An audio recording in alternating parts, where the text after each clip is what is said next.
നമസ്കാരം. ഇന്ന് ആഗസ്റ്റ് 15 നമുക്കെല്ലാം ഏറ്റവും വിശേഷപ്പെട്ട ഒരു ദിവസമാണിന്ന്. നമ്മുടെ രാജ്യത്തിന് സ്വാതന്ത്ര്യം കിട്ടിയിട്ട് ഏതാണ്ട് 78 വർഷം പൂർത്തിയാകുന്ന ദിവസമാണിന്ന്. ഇന്ന് നമ്മൾ എത്തിയിരിക്കുന്നത് കേണൽ KNV ആചാര്യ സാറിൻ്റെ വീട്ടിലാണ്. അദ്ദേഹത്തിൻ്റെ ഒരുപാട് വിശേഷങ്ങൾ നമുക്ക് ചോദിച്ചറിയാനുണ്ട്. നമസ്കാരം സാർ. നമസ്കാരം. സാറിൻ്റെ ഈ ആർമിയുടെ ഒരു സെക്ഷനിലേക്കുള്ള വരവ്, അതിനെപ്പറ്റിയാണ് നമ്മൾ കൂടുതലായിട്ടും സംസാരിക്കുന്നത്. ആ ഒരു സ്കൂൾ കാലത്തെക്കുറിച്ച് എങ്ങനെയായിരുന്നു സാറിൻ്റെ ഒരു കാഴ്ചപ്പാടുകൾ? അതിനെപ്പറ്റി പറയാം. ആദ്യമായിട്ട് ഇങ്ങനെയൊരു ടേക്കപ്പ് വരമ്പ് ചാനൽ എടുത്തതിന് വളരെ വളരെ സന്തോഷമുണ്ട്. എന്നെ ക്ഷണിച്ചതിനും എന്നെ ഇതിനായിട്ടൊരു അഭിമുഖത്തിനായിട്ട് വിളിച്ചതിനും വളരെ സന്തോഷമുണ്ട്. കൂടാതെ ഇത് സ്വാതന്ത്ര്യ ദിനാഘോഷം ആവുകയാണ്. 79 സ്വാതന്ത്ര്യ ദിനാഘോഷത്തിൽ എല്ലാ ഇന്ത്യക്കാർക്കും, എല്ലാ നല്ല നാട്ടുകാർക്കും, എല്ലാ നമ്മുടെ കൂടെയുള്ള എല്ലാവർക്കും ഒരു നല്ല ഒരു സ്വാതന്ത്ര്യ ദിനാഘോഷ ആശംസകൾ നേരുന്നു, അഭിനന്ദനങ്ങൾ നേരുന്നു. ഇനി എന്നോട് ചോദിച്ച കാര്യത്തെപ്പറ്റി ഞാൻ പറയാം. ഞാൻ രാമപുരത്ത് ഗവൺമെൻറ് LP സ്കൂളിലും RVM UP സ്കൂളിലും രാമപുരം സെൻറ്റ് അഗസ്റ്റിൻസ് ഹൈസ്കൂളിലുമാണ് സ്കൂളിംഗ് ചെയ്തത്. ഹൈസ്കൂൾ ചെയ്ത് കഴിഞ്ഞപ്പോൾ 9th ക്ലാസ്സിൽ ഞാൻ NCCയിൽ ചേർന്നു. 10ാം ക്ലാസ്സിലും NCCയിൽ തുടർന്നു. കാരണം ഈ ഈയിടെയായിട്ട് 10ാം ക്ലാസ്സിൽ NCCയിൽ കുട്ടികളാരും കണ്ടിന്യൂ ചെയ്യുന്നില്ല. പക്ഷേ ആ സമയത്ത് ഞാൻ 2 വർഷം NCCയിൽ പഠിച്ചു. ചിലപ്പോൾ എക്സാം എല്ലാം പാസ്സായി. അപ്പോൾ എനിക്ക് അന്നേരം തുടങ്ങിയിരുന്നു, എനിക്ക് പട്ടാളത്തിൽ പോകണം എന്നൊരാഗ്രഹം എനിക്ക് തോന്നിയിരുന്നു. ആ സമയത്ത് ഉണ്ടായിരുന്നു. അതിനിടയ്ക്ക് ഒരു NCCയുടെ ക്യാമ്പിലൊക്കെ പോയിരുന്നു, തിരുവല്ല ഭാഗത്ത്. അവിടെ ചെന്ന് ആ NCCയുടെ 10 ദിവസം ട്രെയിനിങ് കഴിഞ്ഞപ്പോൾ എനിക്ക് കുറച്ചുകൂടി അങ്ങോട്ട് ആ ആഗ്രഹം കൂടുകയാണ് ചെയ്ത്. പട്ടാളം നല്ല ഒരു സർവീസാണ്, നല്ലതാണ്. പ്രധാനമായിട്ടും ഞാൻ സത്യമായിട്ടും കണ്ട അതല്ല, നമ്മുടെ രാജ്യത്തിന് വേണ്ടിയിട്ട് നമുക്ക് സേവനം ചെയ്യാൻ ഇതൊരു വഴിയാണ് എന്നൊന്നും ഒരു മനസ്സിൽ തോന്നിയിരുന്നു. അന്ന് തന്നെ തോന്നിയിരുന്നു. അത് കഴിഞ്ഞ് SSLC കഴിഞ്ഞ് ഉഴവൂർ കോളേജിൽ ജോയിൻ ചെയ്തു. എന്നും രാവിലെ ഇവിടുന്ന് 1.5 മണിക്കൂർ നടന്നാണ് 2 മലകളും നടന്നു പോകുന്നു, നടന്നു വരുന്നു. അങ്ങനെയാണ് 2 വർഷം പ്രീഡിഗ്രി പഠിച്ചത്. ആ സമയത്ത് ബസ്സുകളൊന്നും ഉണ്ടായിരുന്നില്ല. ബസ്സുകൾ ഉണ്ടായിരുന്നു, പക്ഷെ ഒരു ബസ് ഉണ്ടായിരുന്നു, അത് നമുക്ക് സമയത്തിന് പറ്റുന്ന ബസ് ആയിരുന്നില്ല. കൂത്താട്ടത്ത് പോയിട്ട് ബസ് കയറി വീണ്ടും ഉഴവൂർക്ക് പോകണം. ആ സമയത്തിന് ബസ് കിട്ടാറില്ലായിരുന്നു, കൃത്യസമയത്ത് ചെന്നെത്താൻ പറ്റാറില്ല. തന്നെയല്ല, ഞങ്ങൾ ഇവിടുന്ന് ഒരു 8:30 ഇറങ്ങി കഴിഞ്ഞാൽ 9:45 9:50 ആകുമ്പം കോളേജിൽ പോയി മലമുകളിൽ ഉഴവൂർ പോലെ എത്തുക. ഞങ്ങൾ 6-7 പേരുണ്ടായിരുന്നു ഒന്നിച്ച് ഇവിടെ നടന്നു പോകാനായിട്ട്. ഗ്രൂപ്പായിട്ട് രാവിലെ ഇവിടെ നടന്ന് 2 മല കയറി അപ്പുറത്ത് പോകുന്നു. വൈകിട്ട് തിരിച്ചു വരുമ്പോൾ ഒന്നിച്ച് തിരിച്ച് നടന്നത്. എല്ലാ ഉണ്ടക്കല്ലുകളും ഒക്കെ അന്ന് വഴിയില്ലായിരുന്നു. അന്ന് ഉണ്ടക്കല്ലുകൾ ഇതിലേക്കിടെ കയറുന്നു, അതിലേക്കിടെ കയറി പോകുന്നു, അങ്ങനെയായിരുന്നു. മണ്ണിട്ട റോഡുകളൊക്കെ ആയിരുന്നു. മണ്ണൊന്നും ഇട്ടിട്ടില്ല. ഉണ്ടക്കല്ലുകൾ, ഈ വെള്ളം ഒഴുകി വരുന്ന ഉണ്ടക്കല്ലുകൾ കിടക്കുന്ന പോലെ, പെബിൾസ് കിടക്കുന്ന പോലെ, ആ ഒരു ബോൾഡർ കിടക്കുന്ന അതുപോലെയുള്ള വഴി കൂടെ കയറി ഇറങ്ങിയാണ് ഞങ്ങൾ ഇടയ്ക്കോല് സൈഡിൽ കൂടെ അങ്ങനെ കയറി ഉഴവൂരെത്തുക. ഉഴവൂരെത്തിയിട്ട് കോളേജിൽ പോയി പഠിച്ച് വൈകിട്ട് അതുപോലെ തിരിച്ചു വരുന്നു. ചില സമയത്ത് ഞങ്ങൾ പാടത്തുനിന്ന് കൂടപ്പലം വഴിക്ക് അങ്ങനെയും വരാറുണ്ട്. അങ്ങനെ ഒരു വഴിയുണ്ട്. ഇവിടുന്ന് ഇപ്പൊ ടാറിട്ടതാണ്. ആ സമയത്ത് ഇതുപോലെ വെള്ളം കയറി ഒഴുകി ഉണ്ടക്കല്ലും കുഴിയും വഴിയായിട്ടുള്ള അതുപോലത്തെ വഴിയായിരുന്നു പാറത്തോട് അങ്ങോട്ട് ടാർ ചെയ്താണ് ഉഴവൂർ കൂത്താട്ടലം റൂട്ട്. കോളേജിൽ ഞാൻ പഠിച്ചത് തന്നെ ഫസ്റ്റ് ഗ്രൂപ്പ് എടുത്ത് പഠിച്ചു, മാത്സ് ഗ്രൂപ്പ് എടുത്ത് പഠിച്ചു. വളരെ ടഫായിരുന്നു, പക്ഷെ അതിന് പഠിച്ചിരുന്നു. പക്ഷെ എന്നിരുന്നു അതുകൂടെയും അവിടെയും ഞാൻ NCCയിൽ ചേർന്നു 2 വർഷത്തേക്ക്. പ്രീ ഡിഗ്രി 2 വർഷം ചേർന്നു. അവിടെ നിന്ന് ഞാനൊരു 21 ദിവസത്തെ ആർമി ക്യാമ്പിൽ പോയിരുന്നു. അത് തിരുവനന്തപുരത്ത് ഇൻഫൻട്രി ബ്രിഗേഡിലായിരുന്നു പോയിരുന്നു. പട്ടാളത്തിൻ്റെതായ ഒരു യൂണിറ്റ് ആയിരുന്നു അവിടെ. അതിൽ നിന്ന് ജമ്മു കാശ്മീർ മിലിഷ്യ എന്നാണ് ആ ട്രൂപ്സിന് പറഞ്ഞത് പേരായിരുന്നു. ഇപ്പൊ മിലിഷ്യ ഇല്ല, ഇപ്പൊ ഇൻഫൻട്രി യൂണിറ്റ്സ് ആണ്. അത് അവിടെ നിന്ന് ആർമിന്ന് വന്നിട്ടാണോ? അല്ലല്ല, NCCയിൽ കോളേജ് പഠിച്ചുകൊണ്ടിരിക്കുമ്പോഴാണ് പോകുന്നത്. ഞാൻ ചോദിച്ചത്, ആർമിയിലുള്ള ഓഫീസർമാര് ആർമിയിൽ പട്ടാളക്കാരാണ് ട്രെയിനിങ് തരിക. പ്യുവർ പട്ടാളക്കാർ തന്നെ, ഒറിജിനൽ ഇന്ത്യൻ ആർമിക്കാർ തന്നെ. 21 ദിവസം ട്രെയിനിങ്. ആ സമയത്തിനൊക്കെ ഞങ്ങളെ അടിച്ചും ഓടിച്ചും ഒക്കെയാണ് ഞങ്ങൾ ഓടിച്ചുകൊണ്ട് രാവിലെ ഫിസിക്കൽ ട്രെയിനിങ് ഓടിക്കുക. വളരെ ടഫായിട്ടുള്ള, വളരെ റിഗറസ് ആയിട്ടുള്ള ട്രെയിനിങ് ആയിരുന്നു.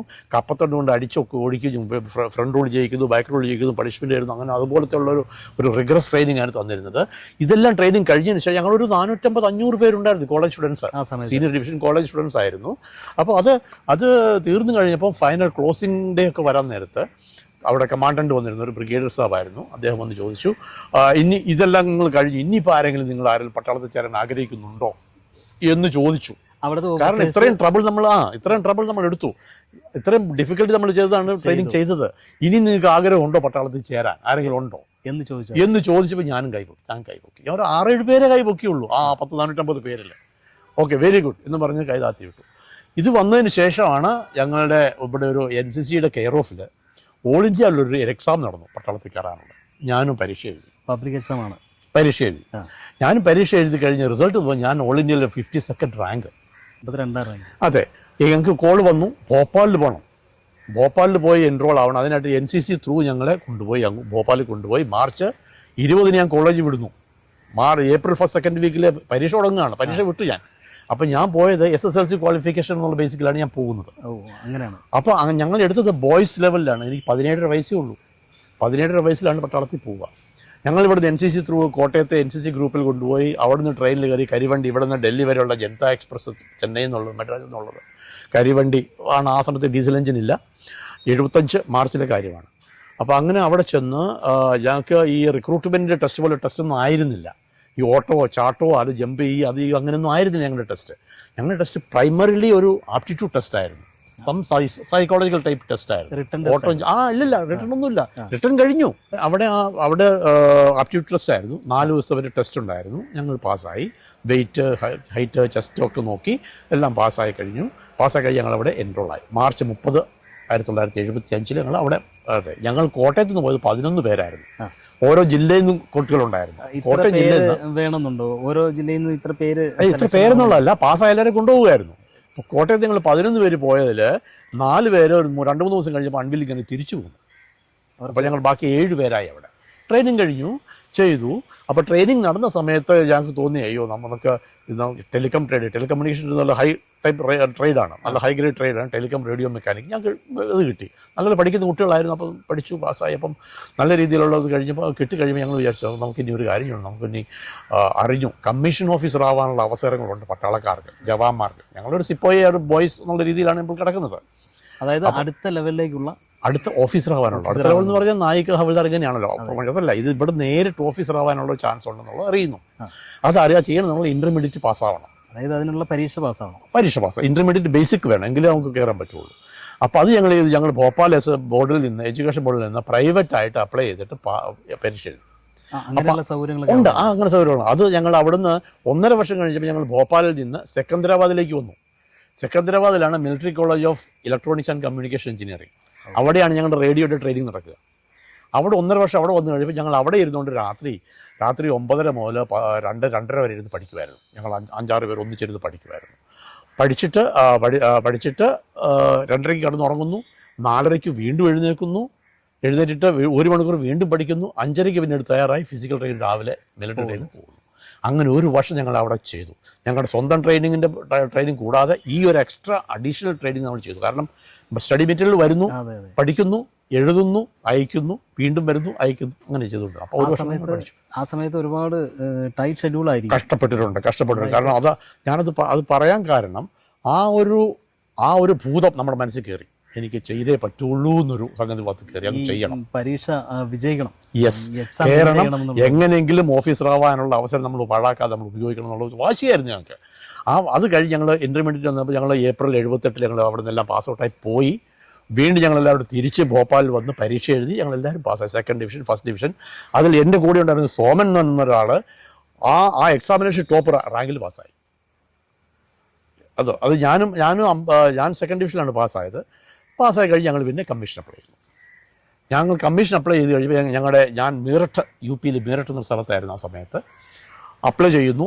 എന്നെ ഓഫീസർ കമാൻഡിങ് സംബന്ധിച്ചു. ഓക്കെ, യു ഗോ എന്ന് പറഞ്ഞു. എന്നോട് പറഞ്ഞു, യു ഹാവ് ഗോട്ട് സം, എന്താ പറയുക, നിങ്ങൾക്ക് ഓഫീസറിലെ ക്വാളിറ്റി ഇതിനുണ്ട്, you are A good boy, പോ എന്ന് പറഞ്ഞുകൊണ്ട് എന്നെ അപ്ലൈ ചെയ്ത് റെക്കമെൻഡേഷൻ ചെയ്ത് വിട്ടു. ബോർഡ് SSB വന്നു അലഹാബാദിൽ. അവിടെ ചെന്ന് കഴിയുമ്പോൾ ഞാൻ റിജക്റ്റായി. അപ്പോൾ അതിൻ്റെ കോച്ചിങ് ഉണ്ടായിരുന്നു, SSBയുടെ കോച്ചിങ് ഉണ്ടായിരുന്നു. അവിടെ നിന്ന് കോച്ചിങ്ങിന് പോയി കഴിഞ്ഞപ്പോൾ ഞങ്ങൾ പോയത് 79 ജൂലൈയിലാണ് പോയത്. എനിക്ക് ഡേറ്റ് ഇപ്പോഴും ഓർമ്മയുണ്ട്. അതിൻ്റെ കാരണം ഞാൻ പറയാം. അത് ഡെറാഡൂണിൽ ഇന്ത്യൻ മിലിറ്ററി അക്കാഡമിയുടെ താഴെയായിട്ട് ഒരു ബോർഡായിട്ട് റോയൽ ഇന്ത്യൻ മിലിറ്ററി അക്കാഡമി ഉണ്ട്, മിലിറ്ററി കോളേജ് ഉണ്ട്, RIMC. അവിടെ +2 വരെ പഠിപ്പിക്കുന്നതാണ്. പട്ടാളക്കാർ ഈ സൈനിക് സ്കൂൾ പോലെ ഒരു സ്കൂളുണ്ട്. അപ്പോൾ അവിടെയാണ് ഞങ്ങളുടെ കോച്ചിങ് നടന്നത്. SSBക്കുള്ള കോച്ചിങ്, സെലക്ഷൻ ബോർഡിലേക്കുള്ള കോച്ചിങ്. അപ്പോൾ അവിടെ ഞങ്ങൾ കുറേ പേര് കൊണ്ടുവന്നു. ഞാനും അതിനകത്തുണ്ടായിരുന്നു. റാങ്കിൽ 200-നുള്ളിൽ റാങ്കിൽ ഞങ്ങളെല്ലാവരും വിളിച്ച് കോച്ചിങ് ചെയ്തു. അപ്പം ഞങ്ങൾ സ്വാഭാവികം നല്ല രീതിയിൽ SSB ക്ലിയർ ചെയ്ത് സെലക്ട് ആവണം. കാരണം ആ രീതിയിലുള്ള കോച്ചിങ്ങാണ് ഞങ്ങൾക്ക് തന്നത്. പക്ഷേ അലഹാബാദ് ബോർഡിൽ പോയി ഞാൻ സെലക്ട് ആയില്ല. ആ ജൂലൈ എന്ന് പറയാൻ കാരണം ആ സമയത്തായിരുന്നു അമേരിക്കയുടെ സ്കൈലാബ് വീഴുന്ന സമയമായിരുന്നു. 79 ജൂലൈ 79. അപ്പം ഇന്ത്യയുടെ മോളിൽ കൂടിയാണ് പോയത്. അപ്പോൾ അതുകൊണ്ട് എനിക്ക് ആ സംഗതി ഓർമ്മയുണ്ട്. ആ സമയത്ത് ഒരുപാട് വാർത്തകളൊക്കെ സ്കൈലാബ് വീഴുന്നു എന്ന് പറഞ്ഞു, അങ്ങനെ ഉണ്ടായിരുന്നു. അപ്പോൾ അത് കഴിഞ്ഞ് തിരിച്ചു വന്നു. അപ്പോൾ ഞാൻ തിരിച്ചു വന്നപ്പോൾ എൻ്റെ ഓഫീസർ കമാൻഡിങ് പറഞ്ഞു, your name as again been forward, ഞാൻ നിന്നെ വീണ്ടും അയക്കുകയാണ് SSBക്ക്, യു വിൽ ഗെറ്റ് ത്രൂ എന്ന് എന്നോട് പറഞ്ഞു. എനിക്ക് എൻ്റെ ആത്മവിശ്വാസം കൂടി. വീണ്ടും ഒരാളുടെ അടുത്ത് പോയി, ഒരു സൈക്കോളജിസ്റ്റിൻ്റെ അടുത്ത് പോയി കുറച്ചുകൂടെ കോച്ചിങ് ചെയ്യാൻ വേണ്ടി പോയി കഴിഞ്ഞ് എനിക്ക് കോച്ചിങ്ങിന് വീണ്ടും എന്നെ ഝാൻസിയിൽ പറഞ്ഞു വിട്ടു. ഝാൻസിയിൽ പോയി ക്ലാസ് ചെയ്തു. ആ സമയത്ത് എനിക്ക് വീണ്ടും ഒരു ബോർഡ് വന്നു. ബാംഗ്ലൂരിൽ ബോർഡ് വന്നു. അവിടെ ചെന്ന് 5-ാം ദിവസം ഞാൻ സെലക്റ്റായി. എൻ്റെ ചെസ്റ്റ് നമ്പർ 12 ആയിരുന്നു. ഏതാണ്ട് ഒരു 450-500 കുട്ടികൾ വന്നതിൽ 3 പേരാണ് സെലക്ട് ആയത്. അത് ഏതാണ്ട് ഒരു വലിയ പീരീഡ് ഹാർഡ് വർക്ക് ചെയ്തിട്ടാണ് ഈ ഒരു തീർച്ചയായിട്ടും ഉണ്ട്. കാരണം അത് ആ ഒരു കോൺഫിഡൻസ് ആയിരുന്നു, ആ ഒരു ഡിറ്റർമിനേഷൻ ആയിരുന്നു. യെസ്, നമുക്ക് ചെയ്യണം. അപ്പോൾ അങ്ങനെ ചെയ്ത് അവിടെ ഫെബ്രുവരി മാസം 1980 ഫെബ്രുവരി മാസമായിരുന്നു അത്. സെലക്ഷനായി 3, 7, 12 3 ചെസ്റ്റ് നമ്പർ ആയിരുന്നു. അതായത് എൻ്റെ 12-ാം നമ്പറായിരുന്നു. റിസൾട്ട് പറഞ്ഞ ആൾ സ്ഥലം വിട്ടു. പിന്നെ ആളെ കാണാൻ കിട്ടില്ല, അദ്ദേഹത്തെ കാണാൻ കിട്ടില്ല. ഒരു സൈക്കോളജിസ്റ്റ് വന്നിട്ട് പറയുന്നു. അപ്പോൾ എന്ത് സംഭവിച്ചെന്നാൽ പിറ്റേ ദിവസം മുതൽ ഞങ്ങൾ മെഡിക്കലിന് പോകണം. ഒരു board of officers, board of doctors ഉണ്ട്. ഞങ്ങൾ പല രീതിയിലുള്ള സ്പെഷ്യലിസ്റ്റ് 5-6 പേരുടെ ഒരു ബോർഡാണ്. അവരാണ് നമ്മളെ ടെസ്റ്റ് ചെയ്യുക. അതായത് ഓർത്തോ ഉണ്ടാവും, മെഡിക്കൽ ഉണ്ടാവും, കാർഡിയോളജിസ്റ്റ് ഉണ്ടാവും, അങ്ങനെ പല രീതിയിലുള്ള സ്പെഷ്യലിസ്റ്റ് കൂടി ഒരു ബോർഡ്. അവർ നമ്മൾ കംപ്ലീറ്റ് ഫുൾ ബോഡി ചെക്ക് ചെയ്തിട്ട് നമ്മൾ തീരുമാനിക്കും. വളരെ സ്ട്രിക്റ്റ് ആണ് മെഡിക്കൽ, വളരെ സ്ട്രിക്റ്റ്. 5-6 ഡോക്ടേഴ്സ് സ്പെഷ്യലിസ്റ്റ് ഉള്ളതാണ്. അതിൻ്റെ ഒരു പ്രിസൈഡിങ് ഓഫീസർ ഉണ്ട്. അത് നടന്നത് ബാംഗ്ലൂരിലെ എയർഫോഴ്സ് കമാൻഡ് ഹോസ്പിറ്റലിലാണ് നടന്നത്. ആ സമയത്ത് നടന്നത്. അപ്പോൾ അതിന് പോകാൻ നിൽപ്പോഴാണ് അന്നും ഒരു സംഭവം നടന്നത്. അതായിരുന്നു ഫെബ്രുവരി 16, 1980. അന്നായിരുന്നു ഒരു വലിയൊരു സൂര്യഗ്രഹണം വന്നിരുന്നു. കംപ്ലീറ്റ് ബ്ലാങ്ക് ആയിരുന്നു. ഓൾ ഓവർ ഇന്ത്യ ബ്ലാങ്ക് ആയിരുന്നു. അന്ന് നടന്നില്ല. അതിന് ശേഷം പിന്നെ ഞങ്ങൾ പിറ്റേ ദിവസം ചെന്നപ്പോൾ ഞങ്ങളോട് വിളിച്ച് പറഞ്ഞു, okay, you are medically fit എന്ന് ഞങ്ങളോട് പ്രിസൈഡിങ് ഓഫീസർ ബോർഡിൻ്റെ പറഞ്ഞു. സന്തോഷമായി. അതിൽ ഒരാൾ മെഡിക്കലി ഔട്ട്ഫിറ്റായി, 2 പേര് സെലക്റ്റായി. അങ്ങനെ വന്നു. ഞാൻ ഉടനെ ടെലിഗ്രാം ചെയ്തു എൻ്റെ ഓഫീസർ കമാൻഡ് മീററ്റിൽ. കാരണം ടെലിഫോൺ എസ്റ്റിഡി ഒന്നും ഇങ്ങനെ പെട്ടെന്ന് കിട്ടുന്ന സമയമല്ല, ഇല്ലാത്ത സമയമാണ്. ടെലിഗ്രാം ചെയ്തു, selected and result is this എന്ന് പറഞ്ഞപ്പോൾ അദ്ദേഹത്തിന് ഒരു സമ്മതമായി. ഞാൻ എൻ്റെ വർക്ക്ഷോപ്പിൽ എൻ്റെ ജവാന്മാരുടെ കൂടെ പോവുകയാണ്. അവിടെ എത്തിക്കഴിയുമ്പോൾ എനിക്ക് ഭയങ്കര ഒരു സ്വീകരണമാണ് എനിക്ക് കിട്ടിയത്. കാരണം ആ വർക്ക്ഷോപ്പിൽ നിന്ന്, ഞാൻ വർക്ക് ചെയ്ത ആ വർക്ക്ഷോപ്പിൽ നിന്ന് 200 പേര് മിച്ചമുള്ള ആ വർക്ക്ഷോപ്പിൽ നിന്ന് അതിൻ്റെ ചരിത്രത്തിൽ ആദ്യമായിട്ട് ഞാൻ ഒരു ഓഫീസറാകാൻ പോകുന്നു. ഒരു ജവാൻ, ഒരു പട്ടാളക്കാരൻ ഓഫീസറാകാൻ പോകുന്നു. ഇതിനു മുമ്പ് ആർക്കും അങ്ങനെയുള്ള ഒരു അവസരം കിട്ടിയിട്ടില്ല. ആ വർക്ക്ഷോപ്പിലില്ല. ഉണ്ട്, അതിനു മുമ്പ് ഉണ്ടായിരുന്നു. പിന്നെ അതിനു മുമ്പ് ഉണ്ട്. അത് കുറേ നാളായിട്ട്, വർഷങ്ങളായിട്ട് ഉണ്ടായിരുന്നു. അതങ്ങനെ പോകുന്നു. അത് കഴിഞ്ഞ് ജൂലൈ 80 ഞാൻ ആർമി കേഡറ്റ് കോളേജിൽ ജോയിൻ ചെയ്തു. അത് ഡെറാഡൂണിലാണ്. ഇന്ത്യൻ മിലിറ്ററി അക്കാഡമിയുടെ കീഴിലുള്ള ഒരു വിങ് ആണത്, ആർമി കേഡറ്റ് കോളേജ് വിങ്. അവിടെ ചെയ്യുന്നത് ഡിഗ്രി ചെയ്യുകയാണ്. ജവഹർലാൽ നെഹ്റു യൂണിവേഴ്സിറ്റി ഡിഗ്രിയാണ് അവിടെ ചെയ്യിക്കുക. BA അല്ലെങ്കിൽ BSc. അത് അക്കാഡമിക് കോഴ്സ് കൂടാതെ മിലിറ്ററി ട്രെയിനിങ് കൂടെയുണ്ട്. രണ്ടും ഒന്നിച്ചാണ് കൊണ്ടുനടക്കുക. ഗ്രാജുവേഷൻ കോഴ്സാണ്. അതെ, graduation course plus military training ആണ്. അപ്പോൾ ഇതേ ട്രെയിനിങ് ഇതേ ഡിഗ്രി പൂനെയിലെ നാഷണൽ ഡിഫൻസ് അക്കാഡമിയിലും ഉണ്ട്. നാഷണൽ ഡിഫൻസ് അക്കാഡമി +2 കഴിഞ്ഞ് പോകുന്ന കുട്ടികൾ അവിടെ ഡിഗ്രി പഠിക്കുന്നു. Same JNU Jawaharlal Nehru university degree പഠിക്കുന്നു. പഠിച്ചിട്ട് അവർ 3 വർഷം ഡിഗ്രി കഴിയുമ്പോൾ ഇന്ത്യൻ മിലിറ്ററി അക്കാഡമിയിലോട്ട് വരുന്നു, ആർമിയുടെ കേഡറ്റ്സ്. ഞങ്ങളും ഇന്ത്യൻ മിലിറ്ററി അക്കാഡമി ജോയിൻ ചെയ്യുന്നു. അപ്പോൾ 83 ജൂണിൽ ഞാൻ അവിടെ ജോയിൻ ചെയ്തു. 3 വർഷത്തെ ഡിഗ്രി കഴിഞ്ഞു. ഡിഗ്രി പാസ്സായി. 2nd ഡിവിഷനിൽ ഡിഗ്രി പാസ്സായിട്ട് അവിടെ ചേർന്നു. അവിടെ 1 വർഷത്തെ സ്ട്രിക്റ്റ് റിഗറസ് മിലിറ്ററി ട്രെയിനിങ് ആണ്. 1 വർഷം. വീണ്ടും 1 വർഷത്തെ ട്രെയിനിങ്. അതെ, വീണ്ടും 1 വർഷത്തെ ട്രെയിനിങ് ആണ്. അപ്പം 3, 6, 7-ാം വർഷം അതിൻ്റെ ട്രെയിനിങ് നടക്കുക പട്ടാളത്തിനുള്ളിൽ തന്നെ. അപ്പോൾ ആ 1 വർഷം റിഗറസ് അതിഭയങ്കരമായ, അതായത് വളരെ റിഗറസ് ആയിട്ടുള്ള ട്രെയിനിങ് ആണ്. അത് ആരെയും കൺസിഡർ ചെയ്യില്ല, ആർക്കും ഒരു ദാക്ഷിണ്യമില്ല, ഒന്നുമില്ല. അതുപോലെ പണിഷ്മെൻറ്റ്സ് ഉണ്ടാവും.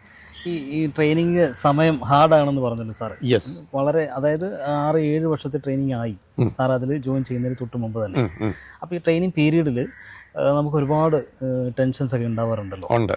മുമ്പോട്ട് പോകാൻ സാധിക്കുമോ, അല്ലെങ്കിൽ ഇത് ഇവിടെ വെച്ച് സ്റ്റോപ്പ് ആകുമോ, ക്വാളിഫൈഡ് ആവാൻ പറ്റുമോ, അങ്ങനെയൊക്കെയുള്ള ടെൻഷൻസ് ഒക്കെ ഉണ്ടാവുമല്ലോ. അങ്ങനെ എനിക്ക് ഹെൽത്ത് വൈസ് ചെറിയ പ്രോബ്ലംസ് ഉണ്ടായിരുന്നു. പക്ഷേ ഞാനത് തരണം ചെയ്ത് മുമ്പോട്ട് പോവുകയാണ് ചെയ്തത്. പക്ഷേ ആർമി കേഡറ്റ് കോളേജ് ചെന്നതിന് ശേഷം എനിക്ക് ആസ്തമ രോഗം ഉണ്ടായി കഴിഞ്ഞ് അഡ്മിറ്റായി ഹോസ്പിറ്റലിൽ. തിരിച്ചു വന്നു. വീണ്ടും 1-2 പ്രാവശ്യം ഉണ്ടായപ്പോൾ അങ്ങനെ ഒരു പീരീഡ് കൂടുതലായി കഴിഞ്ഞ് നമ്മളെ റിട്ടേൺ ടു യൂണിറ്റ് ചെയ്ത് നമ്മൾ തിരിച്ചു വിടും. പക്ഷേ ആ വിതിനുള്ള ലിമിറ്റിൽ എനിക്കത് ചെയ്യാൻ പറ്റിയ 7 ദിവസങ്ങളുടെ ഹോസ്പിറ്റലിൽ അഡ്മിറ്റ് ആയിരുന്നു. ഡിസ്ചാർജ് തിരിച്ചു വന്നു, കണ്ടിന്യൂ ചെയ്തു, സക്സസ്ഫുൾ ആയിട്ട് ട്രെയിനിങ് കംപ്ലീറ്റ് ചെയ്തു. അതിനുശേഷമാണ് പിന്നെ എനിക്ക് പ്രശ്നം വന്നത്. കമ്മീഷനായി കഴിഞ്ഞപ്പോൾ ഞാൻ ആർമി എയർ ഡിഫൻസിലേക്ക് കമ്മീഷനായി. ആർമി എയർ ഡിഫൻസ് ആർട്ടിലറിയുടെ ഒരു വിങ് ആയിരുന്നു. അതായത് ഏരിയൽ ടാർഗറ്റ്സ്, എനിമി എയർക്രാഫ്റ്റ് ആണോ അല്ലെങ്കിൽ എനിമി മിസൈലാണോ, അങ്ങനെ ഏരിയൽ ടാർഗറ്റ്സ് വരുന്നത്, ഏരിയൽ അറ്റാക്ക് വരുന്നതിൽ നിന്ന് ചെറുക്കുക, അവരെ തുരത്തി ഓടിക്കുക. അവർ ഒന്നുകിൽ അറ്റാക്ക് താഴെ ഇടുക, തുരുത്തി ഓടിക്കുക. ഇതാണ് ആർമി എയർ ഡിഫൻസ്. ഇപ്പം ഈ കഴിഞ്ഞ സിന്ദൂറിനകത്തും ആർമി എയർ ഡിഫൻസ് സിസ്റ്റത്തിൽ നല്ലൊരു എൻ്റെ യൂണിറ്റ് ഒക്കെ ഒത്തിരി അതിനകത്ത് പെർഫോം ചെയ്തിട്ടുള്ളതാണ്. അപ്പോൾ അതിലോട്ടാണ് ഞാൻ കമ്മീഷനായത്. ഞാൻ അവിടെ നിന്ന് കമ്മീഷനായിട്ട് 103 എയർ ഡിഫൻസ് റെജിമെൻറ്റ് ജോയിൻ ചെയ്തു. 103 എയർ ഡിഫൻസ് റെജിമെൻറ്റിൽ ജോയിൻ ചെയ്തു.